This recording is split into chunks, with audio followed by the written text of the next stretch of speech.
Hello, കഴുകി വൃത്തിയാക്കി വെച്ച 600 ഗ്രാം ചിക്കന്, 2 സവോള അരിഞ്ഞത്, 2 തക്കാളി അരിഞ്ഞത്, 3 പച്ചമുളക് നീളത്തിലരിഞ്ഞത്, വെളുത്തുള്ളി ഇഞ്ചി ചതച്ചത് 2 ടേബിൾ സ്പൂൺ.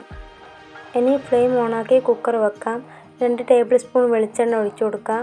വെളിച്ചെണ്ണ ചൂടാകുമ്പോൾ 1/2 ടീസ്പൂൺ ഉലുവ, 1/2 ടീസ്പൂൺ പെരുംജീരകം ഇട്ടുകൊടുത്ത് ഒന്ന് പൊട്ടി വന്നാൽ നമ്മൾ അരിഞ്ഞു വെച്ച ഉള്ളി അതിലേക്ക് ഇട്ട് കൊടുക്കാം. ആവശ്യത്തിന് ഉപ്പും ഇട്ട് ഇളക്കി മിക്സാക്കി മൂടി വെക്കാം. ഫ്ലെയിം കുറച്ച് സിമ്മിലാക്കി വെക്കാം. ചെറുങ്ങനെ ബ്രൗൺ കളറായി വന്ന ഉള്ളിയിലേക്ക് ചതച്ച് വെച്ച വെളുത്തുള്ളി ഇഞ്ചി 1 ടേബിൾ സ്പൂൺ ഇട്ട് കൊടുക്കാം. ശേഷം ഇത് ഒന്ന് വഴറ്റി മൂപ്പിച്ചെടുക്കാം. ഇതിൻ്റെ പച്ചമണം പോയി കഴിഞ്ഞാൽ നമ്മൾ അരിഞ്ഞു വെച്ച തക്കാളി പച്ചമുളക് ഇട്ട് കൊടുക്കാം. നന്നായി ഇളക്കി കൊടുത്ത് അത് അടച്ച് ഒരു 5 മിനിറ്റ് വെക്കാം. മസാലപ്പൊടികൾ ഇട്ട് കൊടുക്കാം.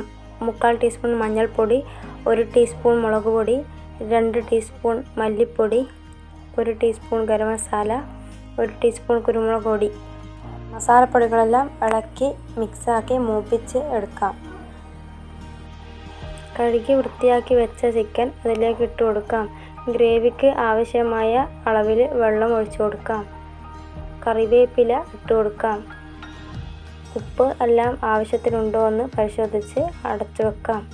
3 വിസിൽ അടിഞ്ഞ ശേഷം ഫ്ലെയിം ഓഫാക്കാം. ഫുള്ളും വിസിൽ പോയ ശേഷം കുക്കറിൻ്റെ മൂടി തുറന്ന് ഉപയോഗിക്കാം. മല്ലിച്ചപ്പ് അരിഞ്ഞത് 2 ടേബിൾ സ്പൂൺ ഇട്ട് കൊടുത്ത് ഒന്ന് മിക്സാക്കി ജസ്റ്റ് ഒന്ന് ചൂടാക്കാം. സ്വാദിഷ്ടമായ chicken curry ready. Easy and tasty chicken curry. Video ഇഷ്ടപ്പെട്ടാൽ ലൈക്ക് ചെയ്യുക, കമൻറ്റ് ചെയ്യുക, സബ്സ്ക്രൈബ് ചെയ്യുക. Thank you.